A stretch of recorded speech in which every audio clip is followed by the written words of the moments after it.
हम लोग कल ओल्ड इंग्लिश के बारे में चर्चा किया था। आप जानते हैं कि ओल्ड इंग्लिश जो है एक पुरानी भाषा है और जिसको हम लोग प्राइमरी स्टेज या हम लोग आरंभिक काल जिसको कहते हैं एज ए चाइल्ड के रूप में हम लोग कहते हैं, ये स्थिति था।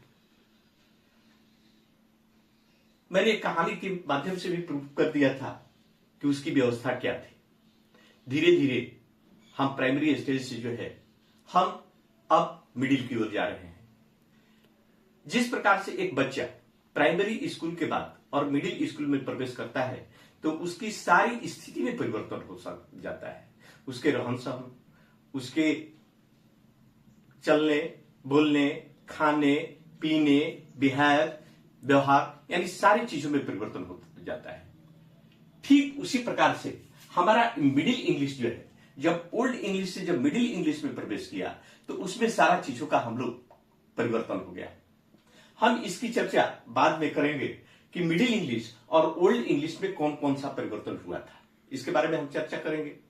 लेकिन तत्काल हम लोग करते हैं कि मिडिल इंग्लिश जो है, जब ओल्ड इंग्लिश 1066 माने 1066 जब इसका एंड हुआ, it was the end of, तो कुछ वर्ष गैपिंग रहा और गैपिंग रहने के बाद फिर यह जो है 1150 से 1500 ईस्वी को ही हम लोग मिडिल इंग्लिश मानते हैं। अर्थात ये कहने का मतलब क्या है कि अब आप पूछ सकते हैं, एक आप हमसे प्रश्न कर सकते हैं कि भाई ओल्ड इंग्लिश के बाद मिडिल इंग्लिश क्यों नहीं प्रारंभ हुआ? ये हमारी वश की बात नहीं है। हम लोग अध्ययन में पाते हैं, जो रिसर्च में पाते हैं, उसके बारे में ही हम लोग करते हैं, जो आपके यहां चर्चा की गई है। तो निश्चित है कि उसके बाद कुछ गैपिंग रहा और गैपिंग होने के बाद यह हमारा मिडिल इंग्लिश जो है वह 1150 से लेकर के और 1500 ईस्वी माना जाता है। और इसमें दो सिग्निफिकेंट है, अर्थात दो महत्वपूर्ण इसमें घटनाएं घटता है। एक घटना जो होता है, हम लोग कह सकते हैं कि हमारा जो है, हम लोग ये बात को कहते हैं कि प्रिंटिंग टेक्नोलॉजी इसमें आविष्कार हुआ था। और जब प्रिंटिंग टेक्नोलॉजी आविष्कार हुआ तो लेखनी पर क्या प्रभाव पड़ा, हम आगे की चर्चा करेंगे। एक छोटा सा हम उसमें आपको बता देंगे कि what is difference between old English और मिडिल इंग्लिश, दोनों के बीच में क्या अंतर है, तो उसमें विशेष कर करके हम इस बात की चर्चा कर देंगे। तत्कालिक हम आपकी चर्चा कर रहे हैं कि इसमें दो घटनाएं घटा।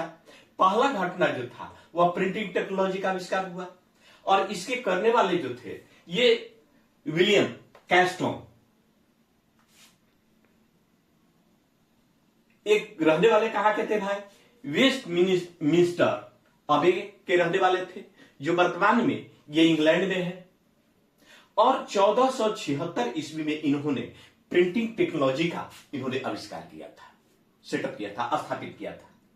अब आप समझ गए होंगे या आज के दौर में आप ये बात को जरूर जानते होंगे कि प्रिंटिंग टेक्नोलॉजी स्पष्ट सुंदर लिखने के लिए कितना इंपॉर्टेंट है।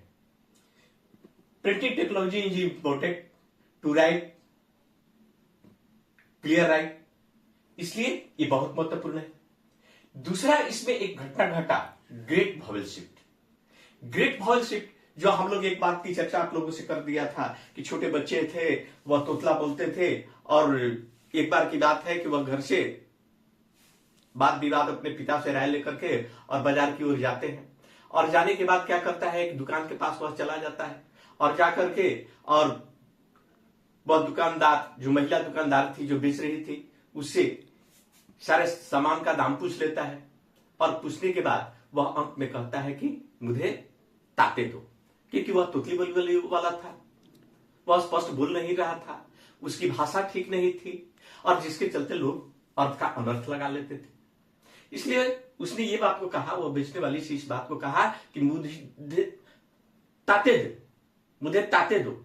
वो महिला औरत जो थी ये बात को गलत अर्थ लगा लेती है और गलत अर्थ लगाने के बाद क्या होता है कि उसको मारने लगती है। धीरे धीरे लोग जुट जाते हैं और जुटने के बाद उससे ये बात को पूछते हैं कि क्या हुआ। उसने 7 शब्दों में यह बात को कहता है कि बताओ ये छोटा सा बच्चा और मुझको इस तरह की गलत शब्द का प्रयोग कर रहा है, कह रहा है कि मुझे ताते दो, मुझे ताते दो। लोग भी इस बात को नहीं समझ पाते हैं और नहीं समझने के कारण क्या है कि लोग भी उसको मारने पीटने लगते हैं। फिर इसकी शिकायत या किसी तरह की गुंज जो है, आवाज जो है, उसके पिता के पास शिकायत को मिल जाता है और वह आता है और आने के बाद सारी वृत्तांतों को कहता है कि this boy cannot speak clear, ये लड़का जो है स्पष्ट नहीं बोल सकता है। In such condition so this boy demanded, इसलिए लड़का ने आपसे इस तरह की बात को कहा, मांग किया। बात को लोग जब समझ जाते हैं और समझने के बाद फिर अपना भूल को स्वीकार करते हैं। मैंने यह भी बात को कहा था, ये हमारी प्रॉब्लम जो था, हमारी समस्याएं जो था, हमारी घटनाएं जो था, ये हमारी इवेंट जो था, ये हम लोग ओल्ड इंग्लिश में हम लोग पाते थे, हम लोग क्लियर नहीं बोल पाते थे, लोग समझ नहीं पाते थे और नहीं समझने के करते अर्थ का अनर्थ लगा देते थे और अनर्थ लगाने के चलते हम लोग किसी भी प्रकार का जो है हम लोग काम नहीं कर पाते थे। ये हमारी मजबूरी था, चाहे लिखनी हो, अंडरस्टैंडिंग हो, स्पीकिंग हो, स्पेलिंग हो, बहुत सारा ऐसी समस्या था जिसको स्पष्ट क्लियर ना लोग समझ पाते थे और नहीं कर पाते थे। ये हमारा जो हम लोग इस बात को कहते हैं कि ये प्रिंटिंग टेक्नोलॉजी के बाद जो है हम लोगों को ग्रेट वॉवेल शिफ्ट हुआ। ग्रेट वॉवेल शिफ्ट क्या है भाई? हम लोग कहते हैं कि change the pronunciation of the English long vowel.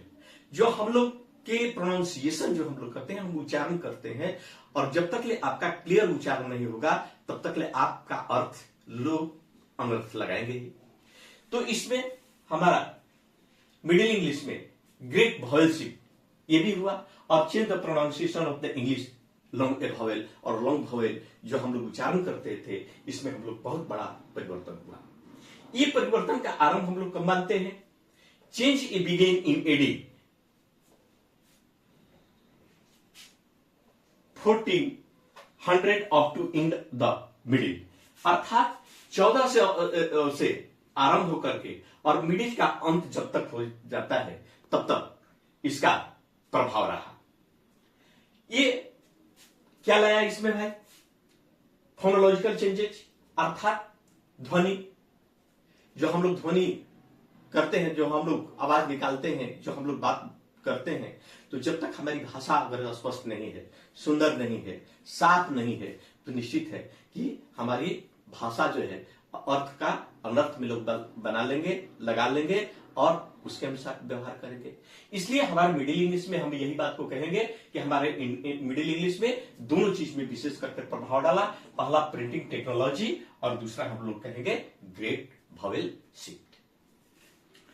अब हम थोड़ा सा चर्चा कर लेते हैं कि what is the difference between old English and middle English. तो देखते हैं कि ओल्ड इंग्लिश और मिडिल इंग्लिश में बहुत सारा अंतर है। ओल्ड इंग्लिश का आरंभिक काल जो है ये हम लोग मानते हैं एडी 449 से लेकर के 1066 तक। वही मिडिल इंग्लिश को हम लोग मानते हैं 1150 से लेकर के 1500 तक।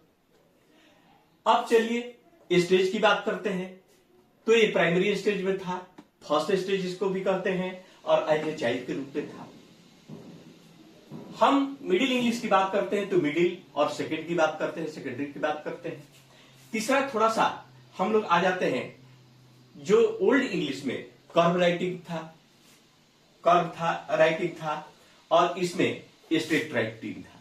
और स्ट्रेट राइटिंग होने के पीछे से कारण क्या हुआ कि प्रिंटिंग टेक्नोलॉजी का आविष्कार हो चुका था, जो हम पीछे आपको बता चुके हैं कि प्रिंटिंग टेक्नोलॉजी 1476 में हुआ था। तीसरा नो फोनोलॉजिकल, चौथा नो फोनोलॉजिकल, इसमें ध्वनि संबंधी जो था, जो लोग प्रोनाउंसिएशन करते थे वो प्रोनाउंसिएशन सही नहीं था, जिसके चलते इसका विकास बहुत कम हुआ और इसमें फोनोलॉजिकल आ गया था। क्यों? क्योंकि ग्रेट वॉवेल शिफ्ट जो था, हम लोग आगे चर्चा कर दिए हैं कि मिडिल इंग्लिश में ही दो ऑकरेंस, दो घटनाएं हुआ था, एक प्रिंटिंग टेक्नोलॉजी और दूसरा ग्रेट वॉवेल शिफ्ट। अब जब ग्रेट वॉवेल शिफ्ट हुआ तो इसके चलते हमारा फोनोलॉजिकल जो है, स्वर विज्ञान जो है, स्वर ध्वनि जो है, जो हमारा प्रोनाउंसिएशन सही हुआ। अब कहते हैं कि लेक ऑफ ए ग्रामर, इसमें हम लोगों को कोई जो ग्रामर जो है वह ग्रामर सही नहीं था, अर्थात ग्रामर की कमी था। और इसमें जो है हम लोग चेंज इन द ग्रामर, अर्थात ग्रामर में बहुत अधिक परिवर्तन हुआ, जो इंप्रूविंग है ग्रामर। चौथा कहते हैं कि लेक ऑफ ए वोकैबुलरी, इसमें लैटिन और स्कैंडिनेविया का ही विशेष प्रभाव था, जिसके चलते यहां वोकैबुलरी का अभाव था सब। और इसमें इंप्रूव इन या grow words in A vocabulary, बहुत सारे शब्द जो है जिसके हम चर्चा करेंगे कि जो डिक्शनरी लिखे थे इसके बारे में हम बताएंगे। तो ग्रो वर्ड्स इन वोकैबुलरी। अब हम देखते हैं कि नो इंप्रूव इन लिटरेचर, इसके साहित्य में कोई लिटरेचर नहीं था, कोई विकास नहीं किया था, लेकिन इसमें बहुत सारे जो है बहुत सारे हम लिखे हैं, उनका हम नाम बताएंगे। तो इंप्रूव इन लिटरेचर, साहित्य में भी विकास हुआ था। इस स्टेज को कहते हैं कि it is a dark age, ये हमारा डार्क एज था, अंधकार का युग था।